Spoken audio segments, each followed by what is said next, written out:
Hello friends, आज के इस 10 मिनट शो के अंदर आप सभी लोगों का स्वागत है। तो आज 10 मिनट के अंदर हम बहुत इंपॉर्टेंट टॉपिक समझने वाले हैं। वो है आपका मासिक धर्म, मेंस्ट्रुएशन साइकिल।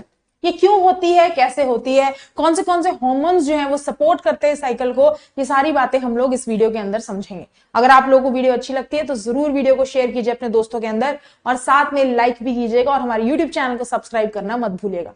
तो मेंस्ट्रुएशन साइकिल होता क्या है, ऐसा क्यों कि लड़कियों के अंदर ही वो पावर है कि वो एक बेबी को बॉर्न कर सकते हैं और लड़के बॉर्न नहीं कर सकते।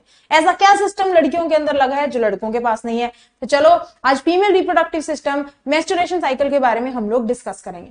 अगर मैं मेंस्ट्रुएशन साइकिल की बात करूं तो जब आपकी एक लेडी प्यूबर्टी हिट करती है, यानी कि जब उसका मेनार्के होता है, स्टार्ट होता है, ठीक है, यौवन आता है, तब से लेकर मेनोपॉज तक एक लेडी जो है उसको हर मंथ पीरियड्स होते हैं, यानी कि ब्लड शेड होता है एक्सक्लूडिंग प्रेगनेंसी। जब एक लेडी प्रेग्नेंट होती है सिर्फ उस टाइम को छोड़कर मेनार्के से लेकर मेनोपॉज तक ब्लड जो है वो बॉडी से बाहर रिलीज होता है और हर मंथ होता है, इसीलिए इसको मासिक धर्म कहा जाता है। तो चलो मेंस्ट्रुएशन को अच्छे से समझते हैं कि ये मासिक धर्म जो है, ये मासिक धर्म चक्र क्या है, मेंस्ट्रुएशन साइकिल आपकी है क्या, इसको समझेंगे। और सभी से मेरी रिक्वेस्ट है ध्यान से समझिएगा, स्पेशली बॉयज और स्पेशली गर्ल्स भी। बॉयज इसलिए कह रही हूं क्योंकि आप लोगों को भी पता होना चाहिए कि आपके आसपास जितनी भी फीमेल्स हैं, चाहे वो आपकी कोई फ्रेंड है, चाहे आपकी मदर है, चाहे आपकी कोई खास है, कोई आपकी वाइफ है, एटसेट्रा, आप लोगों को स्पेशली जब भी ऐसा पता हो कि सामने वाली लड़की को पीरियड्स हैं या मासिक धर्म है, तो आपको स्पेशल केयर उनकी करनी चाहिए। तो चलिए आ जाइए, समझते हैं इसको ध्यान से, एक एक पॉइंट को हम लोग समझते हुए चलते हैं। अगर मैं बात करूं फीमेल रिप्रोडक्टिव सिस्टम की, तो इसके अंदर सबसे पहले यहां पर होती है आपकी वेजाइना, जिसे योनि कहा जाता है। उसके बाद आपकी आती है ओवरीज, ठीक है। तो मेन बताऊंगी आपको, ओवरीज का ध्यान में रखेगा। ये होती है आपकी ओवरीज, अंडाशय, ये आपकी फेलोपियन ट्यूब होती है और ये होता है आपका यूट्रस, ठीक है। ये होता है आपका यूट्रस, आपकी ध्यान में रखना। अब ये सारे के सारे पार्ट्स जो हैं मेंस्ट्रुएशन साइकिल के अंदर टेक्स प्लेस करते हैं। कैसे टेक्स प्लेस करते हैं इस बात को हम लोग डिस्कस करेंगे। जब एक फीमेल बॉर्न होती है तो उनकी ओवरीज के अंदर इमेच्योर अंडे प्रेजेंट होते हैं। ये इमेच्योर अंडे मैच्योर होते हैं और जैसे ही अंडे मैच्योर होते हैं आपकी प्रजनन करने के लिए मादा तैयार हो जाती है, ठीक है। अब सुनो ध्यान से, होता क्या है। सबसे पहले तो आपकी जो ये ओवरीज होती हैं, इनके अंदर होती है आपके एग मैच्योर होते हैं। तो आपकी जो ओवरीज होती है उनके अंदर जो अंडे होते हैं वो इमेच्योर फॉर्म में होते हैं। हर महीने एक अंडा मैच्योर होता है, एक बारी लेफ्ट ओवरी मैच्योर करती है, एक बारी राइट ओवरी मैच्योर करती है। तो आपका क्या हुआ, अंडा हुआ मैच्योर। जैसे ही आपका अंडा मैच्योर होता है, मैच्योर होने के बाद ये अंडा आपका फेलोपियन ट्यूब के अंदर जाता है। तो आपका जो एग है वो आपका ओवम जो है बेसिकली वो कहां चला गया, फिलोपियन ट्यूब के अंदर चला गया। ये फिलोपियन ट्यूब वो साइट है जहां पर फर्टिलाइजेशन टेक्स प्लेस करती है। Very very important. अब होता क्या है, हर महीने आपकी जो यूट्रस की लाइनिंग है ना, यूट्रस जो है वो अपनी लाइनिंग को ब्लड से तैयार करती है। अगर बाई चांस निषेचन हुआ, फर्टिलाइजेशन हुआ और फर्टिलाइजेशन होने के बाद जाइगोट की फॉर्मेशन हुई, तो आपके जाइगोट को सपोर्ट करने के लिए ये लाइनिंग जो होती है यूट्रस की हर महीने अपने आप को रेडी करती है, तैयार करती है। जिस टाइम पे आपका जो अंडा है वो मैच्योर हो जाता है और शुक्राणु के साथ फ्यूज हो जाता है, फ्यूज होने के बाद जाइगोट बना लेता है, ठीक है, उस समय पर ये यहां पर खड्डा बनकर यूट्रस के अंदर रहने लग जाता है और ग्रो होने लग जाता है। उस केस में कहा जाता है कि एक फीमेल प्रेग्नेंट हो गई है या प्रेगनेंसी हो गई है और तब आपकी मेंस्ट्रुअल साइकिल टेक्स प्लेस नहीं करती। लेकिन अगर ऐसा ना हो, आपका जो एग है वो मैच्योर तो हो गया लेकिन फ्यूज नहीं हुआ शुक्राणु से किसी भी कारणवश, ठीक है, तो उससे क्या होता है, आप लोगों का ये जो आपकी ब्लड वेसल्स हैं ये सारी की सारी ये शेड आउट हो जाती है और ये हर मंथ होता है। वेरी करता है फीमेल टू फीमेल, 3 से लेकर 5 दिन तक ये रहता है। किसी को 3 दिन, किसी को 4 दिन, किसी को 5 दिन। और ये जो साइकिल होती है ये 28 डेज की होती है। अब इस दौरान, जिस दौरान ये मेंस्ट्रुएशन आपका टेक्स प्लेस करता है, 28 दिन की ये साइकिल होती है। ये भी वेरी करता है पर्सन टू पर्सन। आपकी बॉडी के अंदर, लड़कियों की बॉडी के अंदर बहुत सारे हार्मोन्स के चेंजेस होते हैं। कौन से हार्मोन सपोर्ट करते हैं, कौन से हार्मोन इंक्लूडेड होते हैं मेंस्ट्रुएशन साइकिल के अंदर, ये सारी बातें मैं अभी आपको बताऊंगी। अगर आपके एग्जाम के अंदर क्वेश्चन आया तो आप लोग इजीली इस क्वेश्चन को सॉल्व कर पाओगे, ठीक है। तो आई होप इतना आप लोग समझ गए कि होता क्या है। अब हम लोग अच्छे से इसको एक एक पॉइंटर से समझते हैं।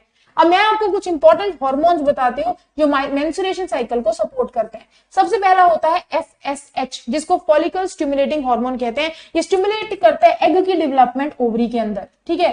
तो आपकी पुष्प ग्रंथि जो है, पिट्यूटरी ग्लैंड जो है वो ऑर्डर देती है जिससे आपका FSH follicle stimulating hormone release होता है और एग की डेवलपमेंट, आपकी ओवरी के अंदर अंडे की डेवलपमेंट को शुरू कर दिया जाता है FSH की मदद से। उसके बाद आता है oestrogen. Oestrogen male female sex hormone है जो कि थिकनिंग ऑफ यूट्राइन लाइनिंग करता है, ठीक है। इसका काम क्या होता है, ये जो आपकी यूट्रस की लाइनिंग है इसको थिक करना स्टार्ट करना, ब्लड वेसल्स को यहाँ पे बनाना स्टार्ट करना, इसको सपोर्ट मतलब थिक करना स्टार्ट करना बेसिकली, कि अब हम सपोर्ट करेंगे अगर बाई चांस जाइगोट फॉर्म हुआ, अगर बाई चांस निषेचन हुआ तो सपोर्ट कर सके और आपका जो जाइगोट है वो यूट्रस के अंदर रह सके, ठीक है। तो ईस्ट्रोजन समझ गए, ये मेल फीमेल सेक्स हार्मोन है जिसका काम क्या होता है, थिकनिंग ऑफ यूट्राइन लाइनिंग को थिक करने का काम होता है। और ये प्रोड्यूस करते हैं LH को। LH होता है आपका ल्यूटिनाइजिंग हार्मोन। ल्यूटिनाइजिंग हार्मोन का काम सुनो, ये स्टिमुलेट करता है मैच्योर अंडे को इनटू फैलोपियन ट्यूब और ओव्यूलेशन करता है। देखो आपका क्या हुआ, यहाँ पर अंडा बना, अभी जो अंडा है मैच्योर अंडा है इसको फैलोपियन ट्यूब में भेजना जो है ये कौन करता है, आपका LH। अब होता क्या है, पुष्प ग्रंथि को, पिट्यूटरी ग्लैंड को पता चल जाता है कि जो एग है वो ओवरीज के अंदर मैच्योर हो गया, तो LH जो रिलीज होता है, ठीक है, ईस्ट्रोजन LH को रिलीज करते हैं। LH का काम बेसिकली क्या होता है कि अब इस अंडे को फिलोपियन ट्यूब के अंदर रिलीज कर दिया जाए, छोड़ दिया जाए, जहां पर आपकी मेन साइट है जहां पर फर्टिलाइजेशन टेक्स प्लेस होगी, तो यहां पर इसको छोड़ने का काम जो होता है LH की वजह से होता है और इसे ओव्यूलेशन कहते हैं, जब यहां पर आपका एग पहुंच जाता है। अब जब भी आपका रिप्रोडक्शन का प्रोसेस होता है तो यहां से जो मादा के अंदर शुक्राणु जाते हैं, शुक्राणु अगर तो फिलोपियन ट्यूब में अंडे से मिले तब जाकर निषेचन होता है, जाइगोट आपका फॉर्म होता है, ये भी ध्यान रखिए। नेक्स्ट गाइस, आपका प्रोजेस्टेरोन है, ये मेंटेन करता है यूट्रस की लाइनिंग को और इनहिबिट करता है LH आफ्टर ओव्यूलेशन।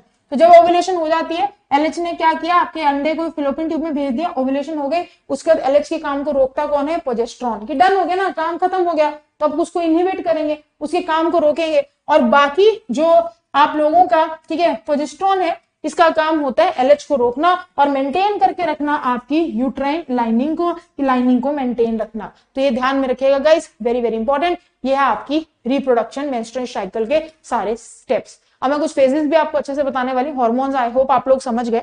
तो सबसे पहला है मेंस्ट्रुअल फेज, जिसके अंदर जब भी एक लेडी प्रेग्नेंट नहीं होती तो उसकी जो भी यूट्राइन लाइनिंग है वो सारी की सारी ब्लड को शेड आउट कर देती है, क्योंकि ब्लड तो इसलिए तैयार हो रहा है, यूट्रस अपने आप को इसलिए तैयार कर रहा है, वो लाइनिंग थिक इसलिए हो रही है ताकि अगर बाई चांस प्रेगनेंसी हुई तो जाइगोट जो है वो उसी जगह पर खड्डा बना के रहेगा, ग्रो करेगा उसको सपोर्ट करने के लिए।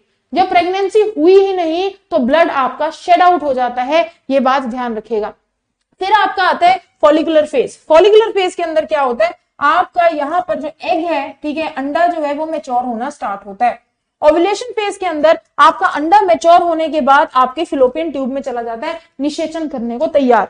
नेक्स्ट आपका ल्यूटरल फेज आता है, जिसके अंदर अगर तो बाई चांस फर्टिलाइजेशन हो गई, ठीक है, तब तो ऑब्वियसली मेंस्ट्रुअल साइकिल का कोई मतलब ही नहीं है, होगी नहीं। लेकिन अगर फर्टिलाइजेशन नहीं हुई तो आपके LH फेज के अंदर ये सारी ब्लड की लाइनिंग जो है, ठीक है, शेड आउट होकर आपका मेंस्ट्रुअल फेज जो है वो आपका हो जाता है, ब्लड बॉडी से बाहर निकल जाता है। तो इस प्रकार से टेक्स प्लेस करता है। आपको इस सारे के सारे जो हार्मोन्स हैं इनको ध्यान में रखना है कि कौन से हार्मोन आपके यूज में आते हैं, ठीक है, रिलीज होते हैं जब भी मेंस्ट्रुअल साइकिल होता है, ध्यान में रखिएगा, वेरी वेरी इंपॉर्टेंट। तो गाइज आई होप ये सारे पॉइंट आपको क्लियर है कि मेंस्ट्रुअल साइकिल होता क्यों है, और जब ये होता है उस समय में बहुत सारे एक्ने प्रॉब्लम्स होते हैं लड़कियों को, बहुत मूड स्विंग्स होते हैं, बहुत ज्यादा इरिटेशन होती है और दर्द तो होती ही होती है। Being a girl it is very difficult, ठीक है। तो वो जो फेज होता है, वो जो टाइम होता है, वो टाइम आसान नहीं होता, वो टाइम डिफिकल्ट होता है, पेनफुल भी होता है। तो ऑब्वियसली उस केस के अंदर सपोर्ट बहुत जरूरी है, चाहे आपकी मदर है, चाहे आपकी सिस्टर है, चाहे आपकी लाइफ पार्टनर है, आपकी वाइफ है, कोई भी है, जितने भी मेल्स हैं उन्हें बात समझनी चाहिए कि जब कभी भी ऐसा सिचुएशन आए, उन्हें पता चले कि मेंस्ट्रुएशन साइकिल पे है या मेंस्ट्रुएशन पीरियड्स है किसी लड़की को, तो उनका स्पेशल केयर करना इंपॉर्टेंट है ताकि लड़कियों के लिए भी चीजें आसान हो जाए और आपके लिए भी। So thank you so much guys, 10 minute show की वीडियो के अंदर जुड़ते रहिए, अच्छी लगे तो लाइक जरूर कीजिएगा। Bye bye, take care, next video का इंतजार कीजिए, मिलते हैं जल्दी, धन्यवाद।